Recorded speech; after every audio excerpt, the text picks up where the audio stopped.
Review, a daily program that delves into the latest and most significant economic stories. From stock markets to currency news, Business Review covers the most up-to-date stories in the global financial world.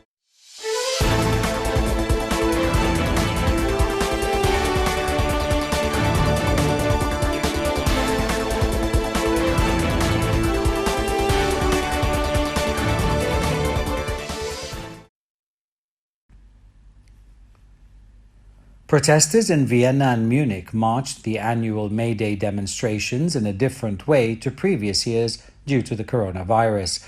In the Austrian capital, dozens of protesters demonstrated against lockdown measures, angered by the government's decision to act early during its coronavirus outbreak to close restaurants, bars, schools, non-essential shops and other gathering places 6 weeks ago. DIY stores, garden centers and smaller shops reopened 2 weeks ago. Bigger shops and hairdressers follow from May the 1st. Meanwhile, in Munich, dozens of people from unions, political parties and anti-fascist movements gathered in front of the town hall instead of the usual march which takes place on the day commemorating workers' rights. The German state of Bavaria, where Munich is located, has imposed some of the strictest social distancing measures. Encouraged by lower infection figures 2 weeks ago, Germany allowed smaller stores to reopen, along with car and bicycle dealers and bookstores, provided they adhere to strict distance learning and hygiene rules. A small Fridays for Future protest also took place in Munich, although the youth protest movement for climate action started by Greta Thunberg has largely moved online since the pandemic.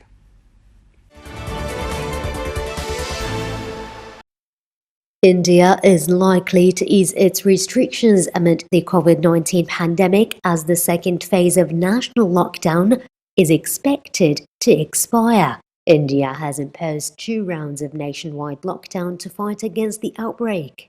The lockdown's first phase of 21 days was from March 25th till April 14th, and the second phase of 19 days is continuing till May 3rd. Some analysts say that India is likely to extend the lockdown on 20% of its worst affected areas, and the remaining 80% will be partially or completely lifted. The Indian Home Ministry said that new rules would be published after the second phase expires, and that decisions would be made on where the lockdown would be lifted. Some Indian media believe that the government is likely to decide whether to lift the lockdown according to the situation of the outbreak in each region. India's Federal Health Ministry said that it had conducted a nationwide survey of the outbreak, with 129 hotspot districts, 297 non-hotspot districts, and 300 districts completely unaffected by the novel coronavirus. According to the statistics of the Health Ministry, the confirmed cases in 15 districts, including New Delhi and Mumbai, account for more than 60% of the total number of cases in the country. Therefore, the restrictions on those districts are most likely to be extended, while others are expected to be partially or completely lifted. Analysis show that India is trying to lift its lockdown mainly for 2 reasons. First, the economic conditions are worsening. The country's economy has been seriously hit by the virus since March 25th, with millions of people out of work, most of whom are migrant workers. Recently, international rating agencies Moody's Investors Services and Fitch Group slashed India's economic growth forecast for this year to 0.2% and 0.8% respectively. The other reason for the lift of the lockdown is that about 80% of areas in India is not severely affected, and there is little need to maintain the restriction measures.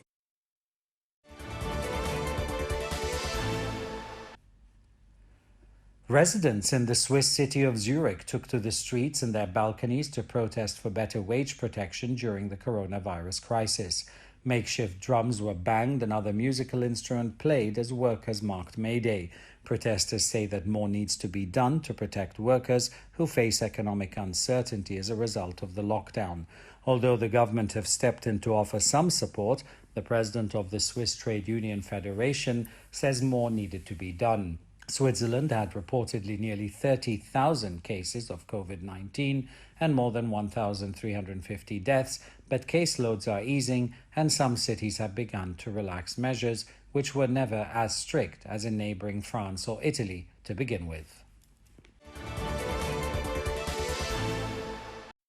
Amazon.com Incorporated forecasts second quarter profit below estimates as the e-commerce company spent more on hiring workers and their pay due to a surge in online shopping during the COVID-19 pandemic. According to research firm FactSet, the company forecast operating income in the range of a loss of $1.5 billion and profit of $1.5 billion for the second quarter. Analysts were expecting operating income of $3.80 billion. The company said Amazon's forecast assumes about $4 billion in costs related to COVID-19.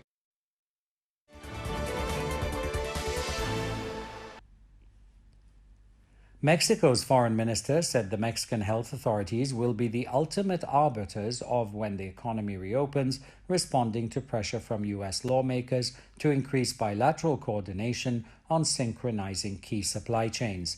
The foreign minister, Marcelo Ebrard, told a news conference that health authorities would plan what would be a guide Mexico to action after U.S. senators in a letter urged the U.S. State Department to coordinate with Mexico over what companies should be considered essential, concerned about disruptions to cross-border supply chains.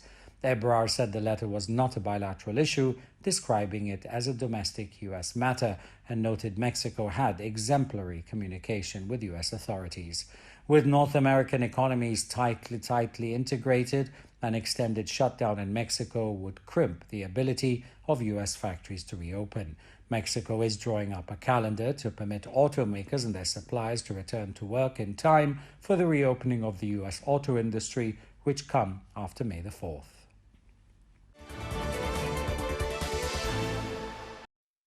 Lebanese Prime Minister Hassan Diab said a reform program approved by government would be used to apply for an International Monetary Fund program to help the economy through an acute crisis that could last up to 5 years. The financial crisis is seen as the biggest threat to Lebanon's stability since the 1975 to 1990 civil war. Rooted in decades of state waste, corruption and bad governance, the crisis is causing mounting economic hardship and fueling unrest. A protester was killed during rioting in the northern city of Tripoli this week, and dozens of security forces were wounded. Saddled with one of the world's biggest public debt burdens, the state defaulted on its sovereign debt in March for the first time. The government declared hard currency reserves had hit critically low levels and were needed for vital imports. The local currency has shed more than half its value, and savers have been largely shut out of their deposits since October, when countrywide protests erupted against ruling politicians. Consumer goods prices in the import-dependent country have shot up by 50% since then. The IMF is widely seen as Lebanon's only way to secure financing. Foreign governments that have supported Lebanon in the past have said it must implement long-delayed reforms before it gets any aid this time. Lebanon is seeking external finance support in excess of $10 billion, Diab said. That is in addition to some $11 billion of funds that were pledged at a Paris Donors Conference in 2018 for infrastructure projects that were conditional on long-delayed reforms.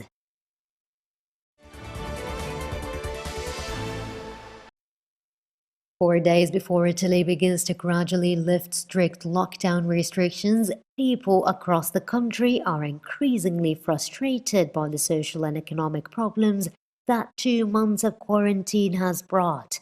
Doctors and nurses in Turin demonstrated outside their hospital over the lack of personal protection equipment for workers dealing with the new coronavirus. Workers from the Molinietti of Turin Hospital gathered outside holding banners reading "Heroes" in the newspaper headlines, but treated like beggars. And maybe not everything is going to be okay, a play on the phrase that has become a symbol of hope and displayed on banners across Italy. Meanwhile, in Rome, a small group of workers protested outside Palazzo Chigi, the Prime Minister's office, to demand government help as they struggled to pay rent, mortgages and bills. In a speech to Parliament, Italian Prime Minister Giuseppe Conte said he would gradually relax the country's coronavirus lockdown, taking into account differences in contagion levels in different parts of the country. Conte said a new stimulus package to support the economy, due to be presented in a few days, would include 15 billion euros for companies and 25 billion directly for payroll workers and the self-employed. In Rome, a cafe came up with an alternative way to keep their business alive until bars and restaurants can reopen from June 1st, driving a small coffee truck around Rome, selling takeaway coffees for deliveries to homes and shops.